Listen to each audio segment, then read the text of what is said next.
Хүрээлэн орчныг сэргээх болон хамгаалах цогц систем бүхий үндэсний ногоон лабораторим 2 дугаар сард нэгцээ. Энэ онд бэлчээрийн доктортой менежмент болон ус газрын нэгдсэн менежмент байгальд суурилсан дэд бүтцийн шийдлүүдийг тэргүүлэх чиглэлээ болгосон. За учир нь COP17-д эдгээр зорилтуудын хүрээнд тулгымцсан асуудал болон түүнийг хэрхэн шийдвэрлэх зэргийг хэлэлцэнэ. Үндэсний ногоон лабад 135 төсөл санал ирүүлснээс үнэлгээ хийж 70 төслөөс 30-т нь сонгон шалгаруулалт хийж байна. Тэгвэл 2 дугаар шатны 12 төслийг шалгаруулж дэмжлэг үзүүлснээр олон улсын хөрөнгө оруулагчдад танилцуулах боломж бүрдэх юм а. Шалгарсан 12 төслийгөө бид 2 сарын турш сайжруулахад нь сайн дураараа үн төлбөргүй дэмжлэг үзүүлэхээр байгаа.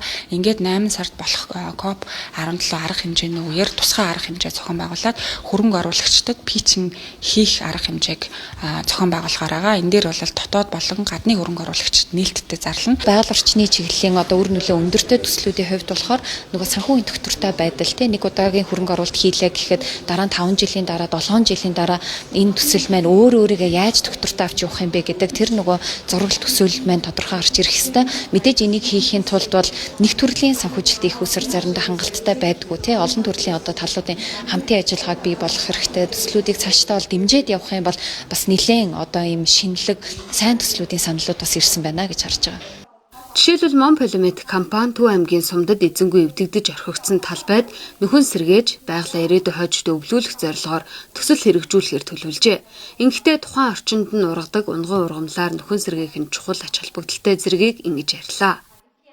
Төв аймгийн Заамар болон Булган аймгийн Бүрэг хангаа суманд хариуцлагатай уулуурхай эрхлэлээ явуулсаар ирсэн. Энэ ноу-хау туршлагаа яг энэ төсөлд хэрэгжүүлэх бодит боломж олцсон гэж бид нар харж байгаа. Бэлчээрийн олон насны ургамлууд, малын бэлчээрийн менежментийг сайжруулах, замун дээрээс нь голын голдлын урсцыг бас байгалийн анхных нь унган төрхөнд нь оруулах, за мөн иргэдийн өрхийн амжиргааг дэмжих, жимсгний мод бот төглийг бий болгох, иргэдийн зохилох өвчний судалгааг бид нар гаргасан. Үүн дээрээ тулгуурлаад бутлаг сөөгийн мэмийн ургамлуудыг тайрж ургуулах, эргээгээд байгалийн нөөцийн зохистой ашиглах, байгалийн нөөцийг нэмэгдүүлэх, дээрээс нь бас иргэдийн өдөр тутмын амжиргаанд нөлөөлөх юм санаачлагыг гарган хэрэгжүүлж байгаараа илүү онцлогтой байгаа. Энэ мэт хүрээлэн орчны дороодлыг сэргээх зорилготой төслийн багийнхан өнөөдөр сонгон шалгаруулалтанд өрсөлдлөө.